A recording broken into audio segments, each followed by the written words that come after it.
চরম উত্তপ্ত পরিস্থিতি সৃষ্টির পর রাজধানীর বড় ৭টি সরকারি কলেজ আর থাকছে না ঢাকা বিশ্ববিদ্যালয়ের অধীনে।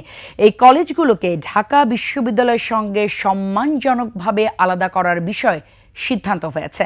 মন্ত্রণালয়ের নির্দেশনা অনুযায়ী এখন থেকে ভর্তি পরীক্ষা সহ যাবতীয় সিদ্ধান্ত কলেজগুলো নিজেদের মতো করে গ্রহণ করবে। অল্প দিনের মধ্যে স্বতন্ত্র বিশ্ববিদ্যালয় গঠনের বিষয়ে উদ্যোগ নেওয়া হচ্ছে। মানিক শিকদারের রিপোর্ট।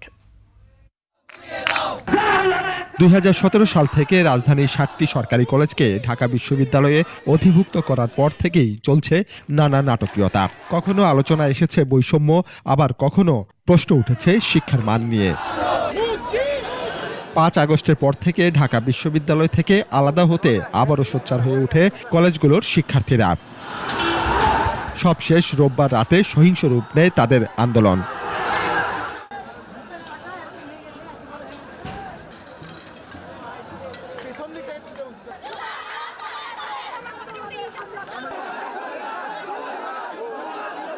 অবশেষে টনক নড়ে কর্তৃপক্ষের।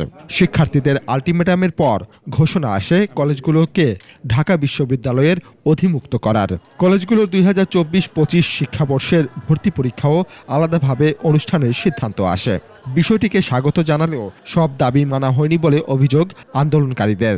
আমরা চাবো যে আমাদের সকল দাবিগুলো খুব দ্রুত সময়ের মধ্যে মানা হবে। যিনি আসলে শিক্ষার্থীদের সাথে বাজে বিহেভ করেছে তিনি কিন্তু ক্ষমা চাননি, তিনি কিন্তু তাকে কিন্তু অপসারণ করা হয়নি, এবং আমরা এটাও শুনেছি যে তিনি লবিং করার মাধ্যমে ওইখানে নিয়োগ পেয়েছেন। সংশ্লিষ্ট কলেজগুলোর অধ্যক্ষরা বলছেন, ছাত্রদের উত্থাপিত সব দাবি নিয়ে আলোচনা হয়েছে এবং সংকটের অবসান হতে যাচ্ছে। ক্যামেরায় ওয়াও, স্টাইল দেখাও, Xenon X21 পারলে ঠেকাও। সিদ্ধান্ত এটা হয়েছে যে ঢাকা বিশ্ববিদ্যালয়ে ভর্তি হচ্ছে না, কারণ ছাত্রদের দাবির মধ্যে এটা ছিল যে তারা এই বিশ্ববিদ্যালয়ে আন্ডার ভর্তি চায় না। এটা কিন্তু সুস্পষ্ট, সেই জায়গাটা একেবারে কনক্রিট যে এই ভর্তির এই যে কামিং যে ভর্তি এটা ঢাকা বিশ্ববিদ্যালয়ের আন্ডারে হচ্ছে না। নতুন বিশ্ববিদ্যালয় গঠনের ব্যাপারেও আলোচনা চলছে বলে জানান ঢাকা কলেজের অধ্যক্ষ। তারা এরকম একটা প্রতিষ্ঠানের কথা চিন্তা করেছেন বলে একটি কমিটি গঠিত হয়েছে। তারাও স্পষ্টভাবে বলেছেন যে ঢাকা বিশ্ববিদ্যালয় এবং জাতীয় বিশ্ববিদ্যালয়ের বাইরে আলাদা একটা প্রতিষ্ঠান গড়ে তোলা।